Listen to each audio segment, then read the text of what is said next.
শ্ৰোতাসকললৈ নমস্কাৰ জনাইছো আৰু আমাৰ অনুষ্ঠান শুনি থকা ভাইটি ভণ্টিহঁত তোমালোকলৈ মৰম যাচিছো।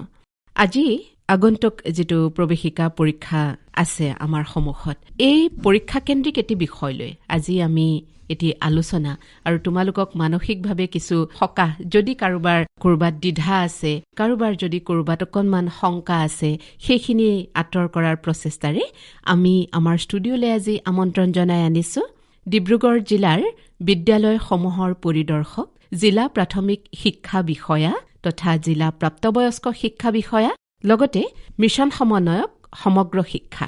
তেখেত বহু দায়িত্বৰ সৈতে জড়িত, কিন্তু আজি তোমালোকৰ বাবে সময় উলিয়াই তেখেত আহিছে আৰু তেখেত হৈছে ডক্টৰ সমীৰণ বৰা। নমস্কাৰ।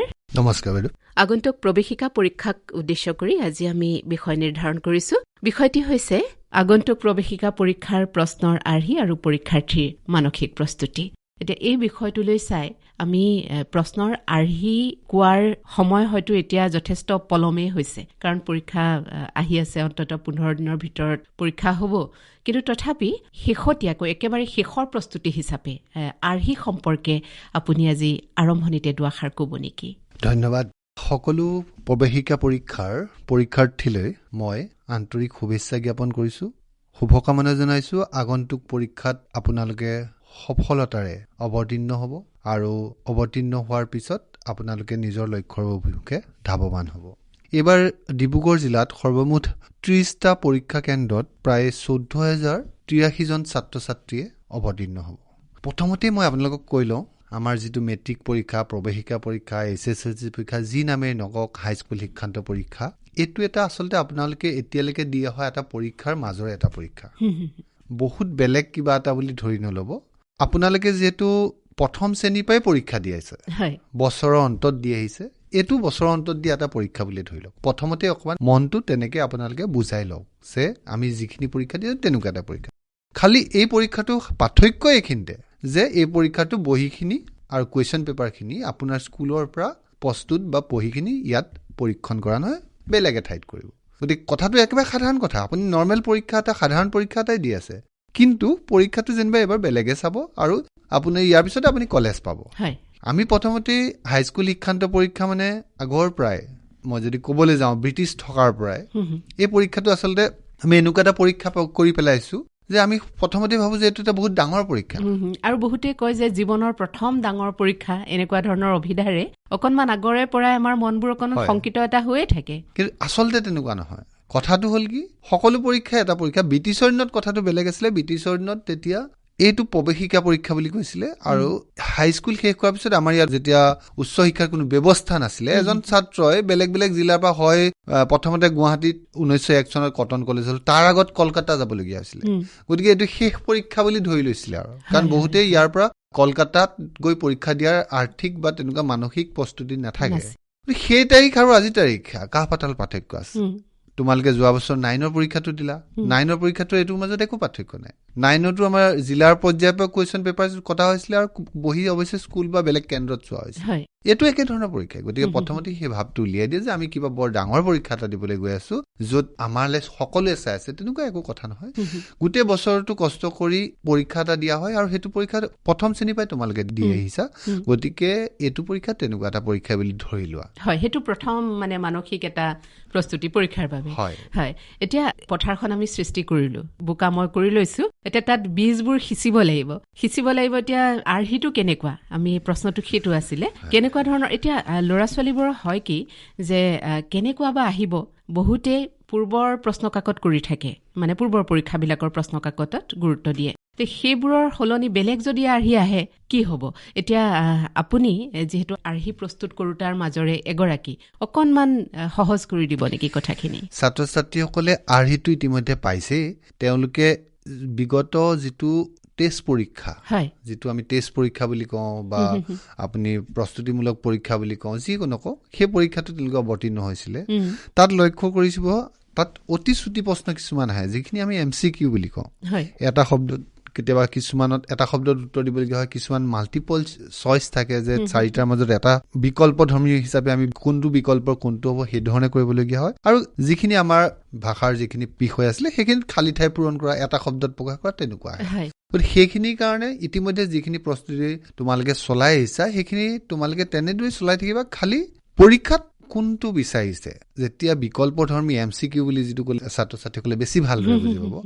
MCQত আচলতে কি হয় যে 4টা বিকল্প থাকে, সেই তাৰ মাজৰ পৰা কোনটো শুদ্ধ, যদি খৰখেদা কৰে, যদি ওপৰে ওপৰে চাই, তেতিয়া ভুলটো সম্ভাৱনা বেছি হয়। একো নহয়, অকমান 10 ছেকেণ্ড সময় এটা দি ধৈৰ্য সহকাৰে যদি কুৱেশ্যনটো যায় কোনটো হ'ব তাৰ মাজত ওলাই পৰে, সেইটো হ'ল অতি চতুৰ্থ প্ৰশ্ন। আৰু আজিৰ তাৰিখত কি হৈছে, বিগত 3টা বছৰত প্ৰশ্নসমূহ প্ৰায় পোনপটীয়া নোহোৱা হৈছে। গতিকে অকমান চিন্তা কৰিবলগীয়া থাকে যে এইটো হ'ব নে এইটো হ'ব, অকণমান কৌশলী হয়।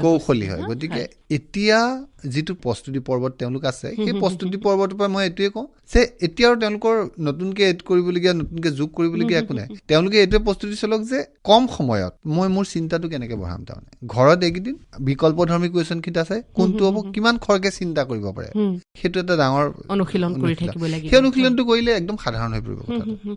এতিয়া আপুনি যে ক'লে ল'ৰা ছোৱালীবিলাকে MCQ দিব লাগিব, যোৱা বছৰৰ পৰা সম্ভৱ এইটো পৰিচয় কৰোৱা হৈছে আমাৰ, অকণমান আগৰে পৰা আছিল নেকি? হয়। এতিয়া MCQৰ ধৰি লওক ছাত্ৰজনে উত্তৰটো জানে, যিহেতু কৌশলী ইতিমধ্যে আমি পাতিছোঁ, ভুল ঠাইত চিন দি পালে তেতিয়া তেখেতে কি কৰিব লাগিব? মানে মই প্ৰথমতে কওঁ যে প্ৰথমতে যিখন OMR থাকে, OMR দাগ দিব নালাগে। প্ৰথমতে বহু বিকল্প প্ৰশ্ন যিকেইটা থাকে, বিকল্পটোত ABCD থাকে, তাৰপিছত এইটো হ'ব পাৰে বুলি কাষতে ফুট এটা দি থলে হ'ল প্ৰশ্ন পেপাৰখনত। ডাইৰেক্ট যদি OMR খনত যদি তেওঁ ৰাউণ্ড কৰিব যায়, তেতিয়া আকৌ সেইটো শুধৰোৱা কোনো উপায় নাথাকে, সেইটো আৰু নম্বৰ কাট খাব। গতিকে সেইটো এটা হেৰি কৰি লাষ্টত যেতিয়া বোলে 10টা প্ৰশ্ন মই এনেকে চালো, 10টা প্ৰশ্ন চোৱাৰ পিছত তেওঁৰ লৰালৰিকে ৰাউণ্ড কৰি এইটো এই ঠাইত, বিটো বি ঠাইত, চিটো চি ঠাইত দি গ'লে সময়টো কম লাগিব আৰু আমাৰ ভুল হোৱাৰ সম্ভাৱনাটো কমি যায়। সেইটো হ'ল বিকল্পধৰ্মী। আৰু বিকল্পধৰ্মী প্ৰশ্নসমূহ 90 মিনিট সময় এটা দিয়া হয়, সেই 90 মিনিটৰ ভিতৰত আপুনি কৰিব লাগে। আৰু তাৰপিছত যেতিয়া আমি কুৱেশ্যন পেপাৰ যিখিনি আমি তাৰ পৰা বিকল্পধৰ্মীৰ পৰা যাম, তেতিয়া চুটি প্ৰশ্ন উত্তৰ থাকে, এইবোৰ 2 বা 5 নম্বৰৰ ভিতৰত হয়। সংক্ষেপে ব্যাখ্যা কৰিবলগীয়াখিনি থাকে। 2 বা 5 নম্বৰত আমি বৰ বিশেষ লিখিবলৈ গ'লে অকমান সময়টো বেছি যায়। তেনেকুৱা স্থলত মই ভাবো যে তেওঁলোকে যিকেইটা প্ৰশ্নৰ উত্তৰ তেওঁলোকে খুব সুন্দৰকে জানে, সেইকেইটা সংক্ষেপে 3টা বা 4টা বাক্যৰ ভিতৰত লিখিব লাগে। চালে বাৰে লিখিলে কি হয়, সময় বেছি লাগে আৰু প্ৰশ্ন যিজনে পৰীক্ষণ কৰে তেওঁ অলপমান বেলেগ ধৰণে ল'ব পাৰে। গতিকে যিকেইটা প্ৰথমতে মই কওঁ যে OMR পৰা যোৱাৰ পিছত প্ৰথমতে যিকেইটা ভালকে পাৰে সেইকেইটা বেছি ভালকে প্ৰথমতে কৰি লোৱাটো উচিত, কাৰণ আত্মবিশ্বাসটো আহি যায়। আৰু আমি ইমান দিন যিটো কৰি আছিলো, পঢ়ি আছিলো, সেই সময়ত আত্মবিশ্বাসটো খুব ডাঙৰ কথা। গতিকে প্ৰথমতে পঢ়াকেইটা কৰিলে পিছত নোৱাৰাকেইটা অকণমান পিছলৈ থলে য'ত সময় লাগিব। তাৰপিছত আহিলে দীঘল উত্তৰ প্ৰশ্ন। সেইটো এটা বৰ জানিবলগীয়া কথা। আগতে আমি ভাবোঁ যে 10 নম্বৰৰ প্ৰশ্ন আমি অন্তত মানে 12 পেজটো লিখিবই লাগিব, কিন্তু পিছত যেতিয়া যিসকল ল'ৰা ছোৱালীয়ে স্থান পায়, আমাৰ হাইস্কুল শিক্ষান্ত পৰীক্ষাতেই হওক বা উচ্চতৰ মাধ্যমিকতেই হওক, তেখেতসকলৰ আৰ্হি প্ৰশ্ন কাকতবোৰ যেতিয়া প্ৰকাশ পায়, তেতিয়া আমি দেখোঁ যে তেখেতসকলে দেখোন মূল কথাখিনি খুব সুন্দৰকৈ লিখিছে আৰু 10 পেজ 12 পেজৰ কথা এটা নাই। এই ক্ষেত্ৰত ল'ৰা ছোৱালীবোৰে কেনেধৰণেৰে আগবঢ়া উচিত? চাওক, প্ৰথম কথা হ'ল 6 বা 10 নম্বৰ যিখিনি প্ৰশ্ন থাকে, তাত এনেকুৱা নহয় যে আপুনি পেজে লিখিব, যিটো আমাৰ সময়ত আছিলে 4-5 পেজ 6 পেজ, তেনেকুৱা কোনো কথা নাই। আপুনি 300 শব্দৰ ভিতৰত 500 শব্দৰ ভিতৰতো যদি গোটেই কথাখিনি সংক্ষেপে সুমুৱাব পাৰিছে, তেতিয়া আপোনাক সম্পূৰ্ণ মাৰ্ক দিব। আজিকালি মাৰ্কিং যিটো চিষ্টেম, যিটো প্ৰশ্নৰ মূল্যায়নৰ যিটো সেইটো অকণমান বেলেগ হৈছে, সেইটো অকণমান বিজ্ঞানসন্মত হৈছে। প্ৰথমতে মই ভাবো যেতিয়া প্ৰশ্নটো যেতিয়া 6 নম্বৰ প্ৰশ্ন এটা বা 10 নম্বৰ প্ৰশ্ন এটা পালে, তেওঁলোকে প্ৰথমতে প্ৰশ্নটোত কি সুধিছে সেইটো চাই ল'ব লাগিব। সেইটো চাই লোৱাৰ পিছত সংক্ষেপে পাতনি এটা দিব পাৰে যে এইটো সংক্ৰান্তত এইটো কথা কোৱা হৈছে। তাৰপিছত লিখিব লাগে যে প্ৰশ্নটোত এইটো কাৰণে আচলতে এইটো হৈছে এনালাইচিছ, যুক্তিপূৰ্ণ হ'ব লাগে, আৰু গোটেই কথাখিনি সুন্দৰকে লিখি সেইটো তাতে সামৰিব লাগে। টাইম মেনেজমেণ্টৰ কথা মই পিছত আহিম বাৰু, মই প্ৰথমতে আৰ্হিটোৰ কথা কৈ লৈছো। গতিকে প্ৰশ্নটোত কি বিচাৰিছে আৰু মই কি উত্তৰ দিছো। সাধাৰণতে দেখা যায় যে প্ৰশ্নটো সোধে এটা, আৰম্ভণি কৰোঁতে গৈ গৈ উত্তৰটো হয়গৈ এটা, সেইটো প্ৰথমতে জুকিয়াই লোৱা বুলি কয়। প্ৰথমতে মনতে জুকিয়াই ল'ব লাগে। আৰু এই 10 দিন সময় আছে আমাৰ ওচৰত। এই 10 দিনত ছাত্ৰ ছাত্ৰীসকলে প্ৰস্তুতিটো তেনেকেই চলোৱা উচিত যে মই এইটো 10 মাৰ্কৰ প্ৰশ্নটোত মই কিমান সময় দিম আৰু কিমানটা শব্দৰ ভিতৰত কেনেকে জুকিয়াই, মনত যেতিয়া জুকিয়াই ল'ব তেতিয়া মনৰ পৰা কলমলৈ হাতলৈ আহোঁতে বেছি সময় নালাগে। ধৰক মই এতিয়া ভাবি আহিছোঁ যে মই ইয়াৰ পিছত এইটো ক'ম, ইয়াৰ পিছত সেইটো ক'ম, সেইটো যদি মই জুকিয়াই নলওঁ মোৰ কথাখিনি কোনো সংগতি নাথাকিব। মোৰ মনটোৱে মোক হাতখনক বেলেগ বেলেগ জেগালৈ লৈ যাব, গতিকে মই বেলেগ বেলেগ কথা লিখি পাম। গতিকে জুকিয়াই লোৱা যে 1, 2, 3 এইকেইটা পইণ্ট মই এনেকে লিখিম। এইটো যে ক'লে আপুনি, প্ৰায় কিন্তু আমি শুনো যে এটা প্ৰশ্ন লিখি থাকোঁতে বাকী কেইটালে সময় নহ'ল, মানে সেই প্ৰশ্নটো খুব ভালকৈ জানে আৰু সেইটোৱে ব্যাখ্যা কৰি থাকোঁতে বাকী কেইটালে সময় নহয়। এই কথাটোত নিশ্চয় গুৰুত্ব সহকাৰে আপুনি যিখিনি কথা এতিয়া উল্লেখ কৰিলে লোৱাটো দৰকাৰী নহয়নে? মানে সময় নিৰূপণ কৰিবলৈ শিকাটো অতি দৰকাৰী।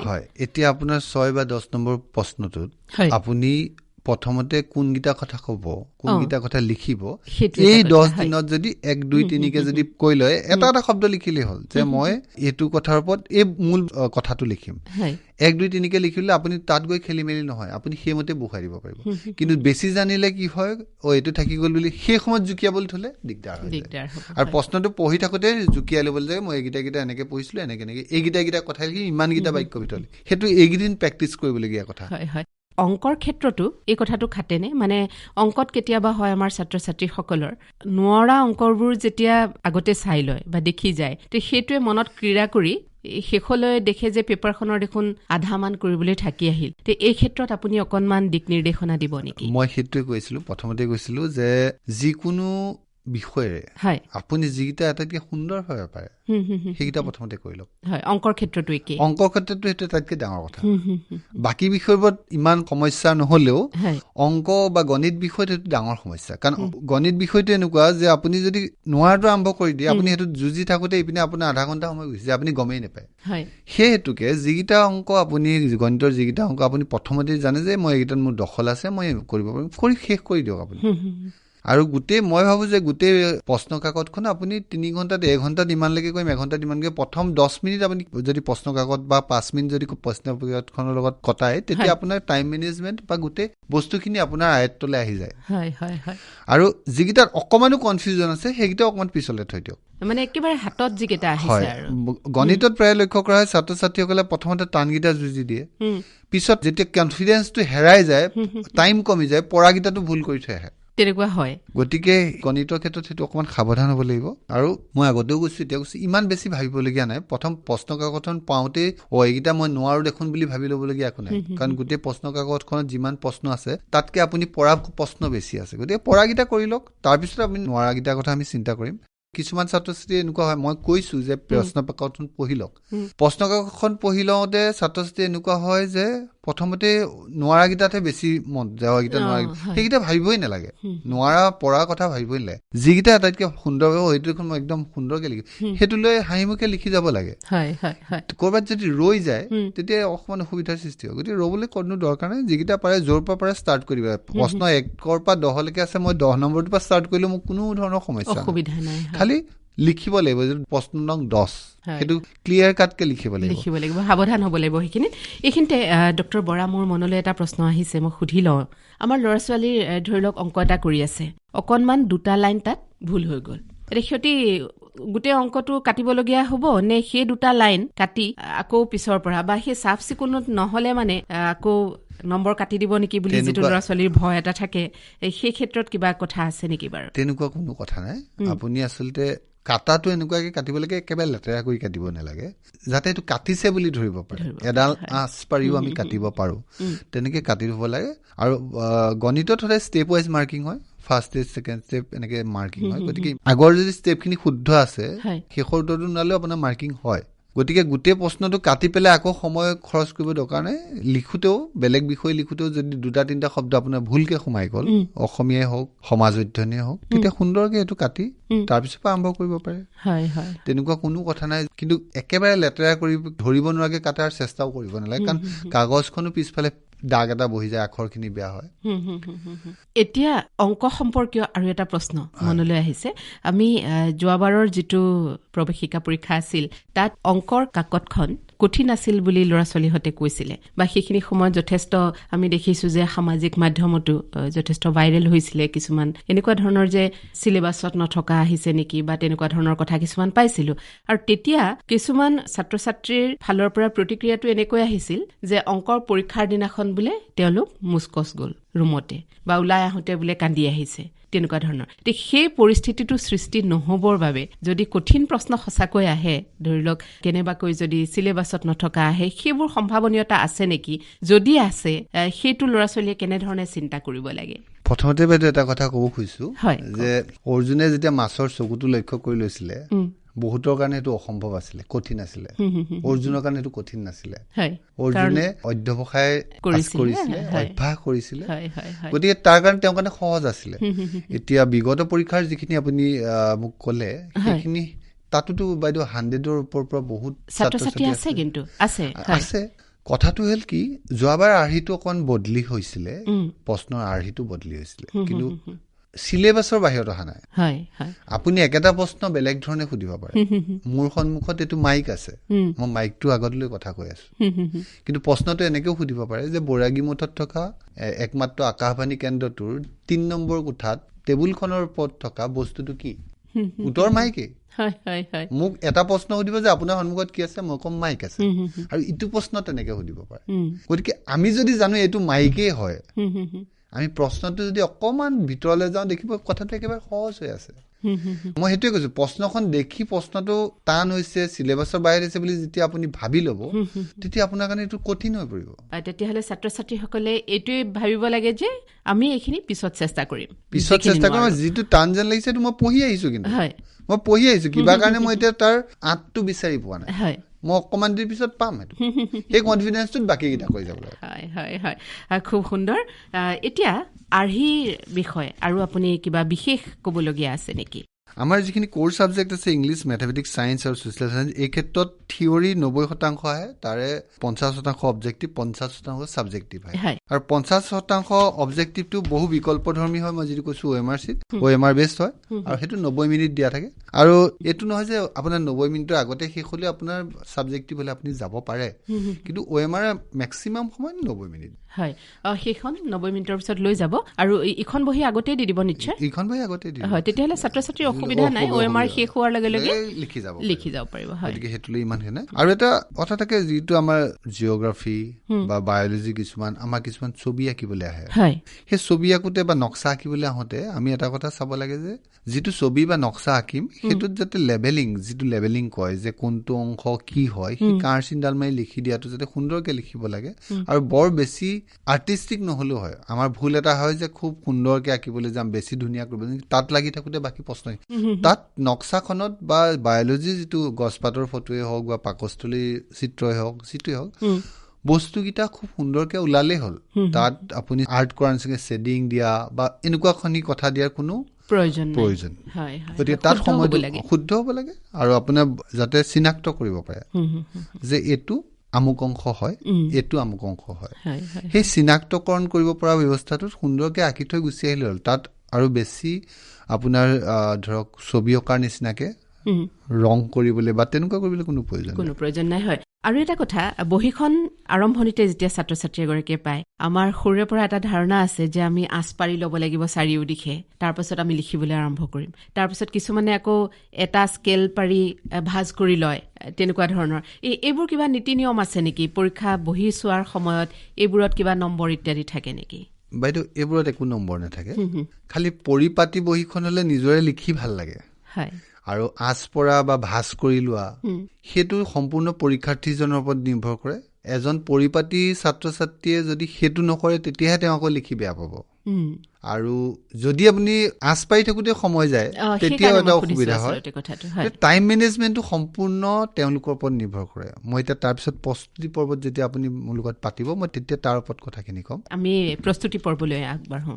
প্ৰস্তুতি পৰ্বই প্ৰথমতে মই কৈ লৈছোঁ যে এই বিষয়ে চিন্তা কৰিবলগীয়া একো নাই। আমি প্ৰথম শ্ৰেণীৰ পৰা দি অহা পৰীক্ষাৰ এটা পৰীক্ষা আমি দিবলগীয়া হৈছোঁ। প্ৰথম সেইটো কথা। দ্বিতীয় কথাটো হ'ল কি যে এই 10 দিনত কি কৰিব আচলতে পৰীক্ষাৰ মাজৰ যিটো 10 দিন, এতিয়া আমি 10 দিন আছে পৰীক্ষা। মই এটা কথা কওঁ, সেইটো নিজৰ অভিজ্ঞতাৰ পৰা কৈছোঁ। পৰীক্ষা যিহেতু আমি এতিয়া বল পেনেৰে লিখোঁ, আগৰ দৰে চিয়াহী কলমেৰে নিলিখোঁ। বল পেনৰ আটাইতকৈ ডাঙৰ কথাটো হয় কি যে প্ৰথমতে বল পেনটো লিখিবলৈ খহটা হয়। পৰীক্ষা হলত নতুন পেন এটা লৈ গ'লে বহুত ছাত্ৰ ছাত্ৰী কি হয় সেই যুঁজি থাকোঁতেই যায়, মানে শ্ল' হয় লিখাটো, শ্ল' হয়। কিন্তু এনে বল পেনে লিখিলে খৰকৈ লিখিব পাৰোঁ বুলি এটা পাৰে, কিন্তু প্ৰথম লিখোঁতে প্ৰথম পেনটো খুলি লিখোঁতে প্ৰথম ধৰক আপোনাৰ 2-3 পেজলৈকে পেনটো লিখি আমি ইমান কোমল নাপাওঁ। মই যিটো কোমল শব্দটো কৈছোঁ, লিখি কোমল নাপাওঁ বা ফ্ৰীয়ে নহয় পেনটো। এই 10 দিনত আমি পঢ়িলোঁ এইকেইদিন।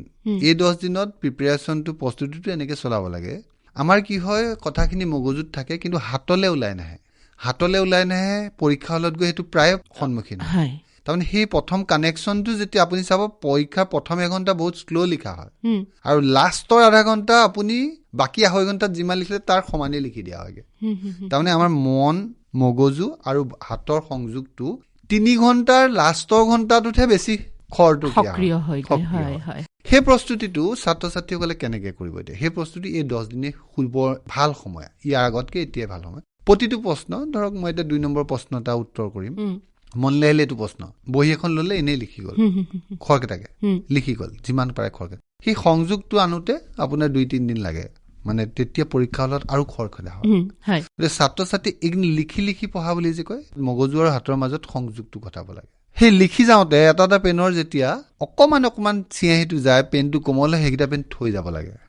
তেনেকুৱা পেন থৈ 10-12টা পেন হৈ যাবগৈ আৰু সেইকেইটা পেন আচলতে পৰীক্ষাত ব্যৱহাৰ কৰিব লাগে। তেতিয়া তাৰমানে সেই কোমল যিটো কোৱা পেনটো লিখি থাকিলে, বল পেন লিখি থাকিলে লাষ্টৰ ফালে খুব লাষ্টৰ পিনে খুব কোমল হৈ যায়।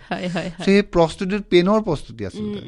আমি যেতিয়া যুদ্ধ এখনলৈ গৈ আছো, খেল খেলিবলৈ গৈ আছো, ক'ৰবাত কিবা ভাত ৰান্ধিবলৈ গৈ আছো, আমাৰ প্ৰস্তুতিটোত আমি কি বস্তু লাগিব আছিলে আমি আগতে আহিলাটো আমাৰ মূল আহিলাটোৱে পেনটো হয়। আৰু এই লিখাৰ অভ্যাসটোৱে আপোনাক খুব সুন্দৰকে তাত লিখাত সহায় কৰিব, মগজু আৰু হাতৰ সংযোগ। সেইটো খুব দৰকাৰী কথা। তাৰপিছত মই অথনি ক'লোৱে আপোনালোকক, প্ৰস্তুতিত থাকোঁতে এইটো এটাতকৈ জীৱনৰ ডাঙৰ পৰীক্ষা বুলি আমাৰ ওচৰ চুবুৰীয়া, বন্ধু বান্ধৱ উপহাৰ দিবলৈ আহে বা সেই উপহাৰ দিবলৈ আহোঁতে আচলতে সাহস পোৱা যায়, কিন্তু নিজে ভবা হয় যে মই এটা কিবা ডাঙৰ কাম কৰিবলৈ হৈছিল। আগৰকেইটা পৰীক্ষাত তেনেকুৱা হোৱা নাই, মানুহ হোৱা নাছিলে। তেওঁলোকৰ কাৰণে সেইটো ডাঙৰ পৰীক্ষাই, কিন্তু আপুনি ভাবিব যে তেওঁলোক সদায় আহে, তাৰ মাজতে আহিছিলে গিফ্ট এটা লৈ আহিছে মোক পৰীক্ষা দিবলৈ, কাৰণ মই এইবাৰ মোৰ স্কুলত পৰীক্ষা দিওঁ, মই বেলেগ এটা কেন্দ্ৰত পৰীক্ষা দিওঁ। আৰু মোৰো আহ্বান পিতৃ মাতৃ অভিভাৱক তথা আপোনাৰ বন্ধুবৰ্গলে তেওঁলোকৰ, যে তেওঁলোকে কোনো কাৰণতে যাতে ছাত্ৰ ছাত্ৰীসকলক এইটো বুজাই নিদিয়ে যে বৰ ডাঙৰ কিবা পৰীক্ষা এটা দিব লাগে। সাধাৰণতে আমাক সেই কথাখিনি অকণমান ব্যাঘাত জন্মায়। আৰু যেতিয়া খবৰ কৰিবলৈ যায়, মই নাভাবোঁ যে পৰীক্ষা গ'ল ল'ৰাজনৰ ঘৰত খবৰ কৰিবলৈ গৈ তাত খুব বেছি 5 মিনিটতকৈ বেছি সময় কটাটো অপ্ৰয়োজনীয়। সেইটো এটা আহ্বানো থাকিলে ৰাইজলে। মই জানো ছাত্ৰ ছাত্ৰীসকলক ভাল পাই কাৰণে মাতষাৰ দিব যায়, কিন্তু সেইটোৱে তেওঁক আৰু অকণমান সময়টো লয় আৰু তেওঁক মানসিকভাৱে অকণ মানে বুজাই দিয়ে যে তই কিবা এটা পৰীক্ষা ডাঙৰ দিব লাগে। তেনেকুৱা পৰীক্ষা আচলতে নহয় ইমান ডাঙৰ।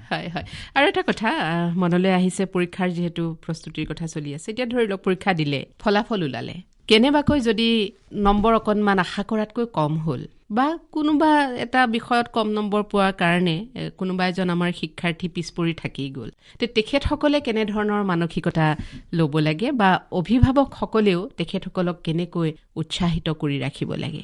বাইদেউ, আমি জীৱনৰ প্ৰতিদিনে পৰীক্ষা দি থাকোঁ আৰু প্ৰতিদিনে আমি সফল হ'ব লাগিব বুলি কোনো কথা নাই।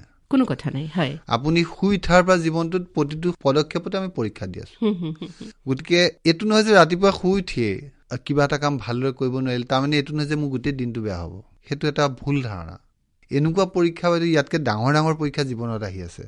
আপুনি হাইস্কুল শিক্ষান্ত পৰীক্ষাটো ডাঙৰ আমি মানুহে কৰিছোঁ, একো ডাঙৰ পৰীক্ষা নহয়, এইটো 10টা পৰীক্ষাৰ ভিতৰত এটা। খালি মই কৈছো পাৰ্থক্যটো খালি বহি বেলেগত চাই কুৱেশ্যন পেপাৰ বেলেগৰ পৰা কাটে।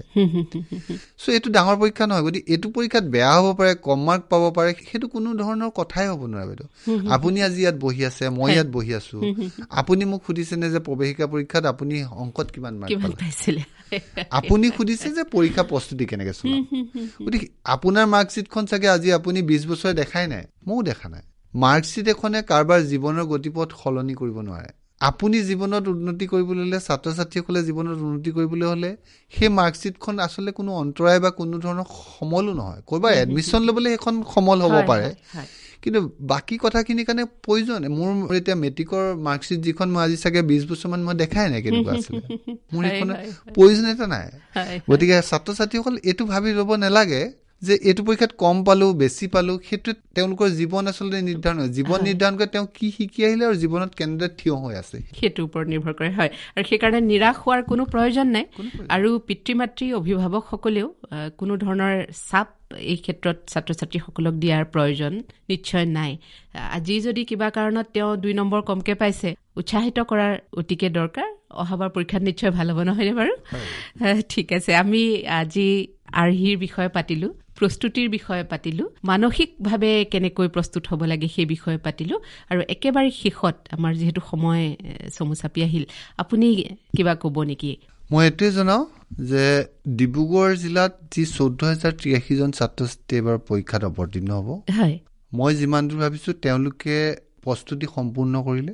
আৰু এতিয়া পৰীক্ষাটোত কি হ'ব এইটো চিন্তা কৰি লাভ নাই।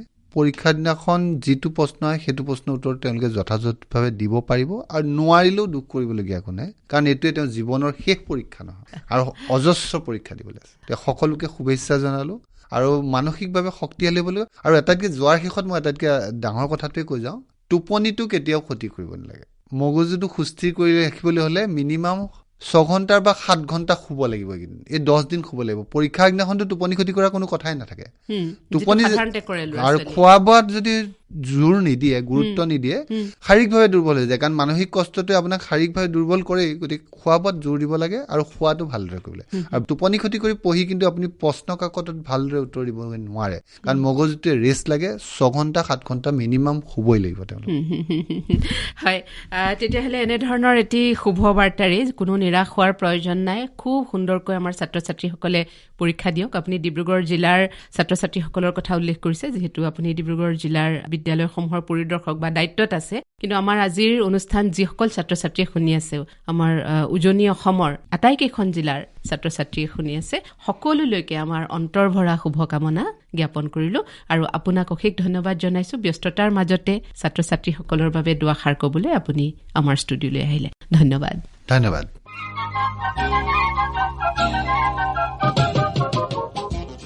মৰমৰ ভাইটি ভণ্টিসকল, আজি তোমালোকক আগন্তুক প্ৰৱেশিকা পৰীক্ষাৰ প্ৰশ্নৰ আৰ্হি আৰু পৰীক্ষাৰ্থীৰ মানসিক প্ৰস্তুতি সম্পৰ্কে ক'লেহি ডিব্ৰুগড় জিলাৰ বিদ্যালয়সমূহৰ পৰিদৰ্শক তথা জিলা প্ৰাথমিক শিক্ষা বিষয়া, লগতে জিলা প্ৰাপ্তবয়স্ক শিক্ষা বিষয়া আৰু সমগ্ৰ শিক্ষাৰ মিছন সমন্বয়ক ডক্টৰ সমীৰণ বৰাই। আশা কৰোঁ তোমালোকে কথাখিনি শুনি উপকৃত হ'লা। আজিৰ অনুষ্ঠানটি সম্পাদনা কৰি তোমালোকলৈ আগবঢ়ালে নেন্সী বৰুৱাই, আৰু আজিৰ সমল ব্যক্তিগৰাকীৰ সৈতে কথা পাতিলোঁ পৰশা কোঁৱৰে। আজিলৈ তোমালোকৰ পৰা বিদায় লৈছোঁ পুনৰ শুভকামনাৰে। নমস্কাৰ।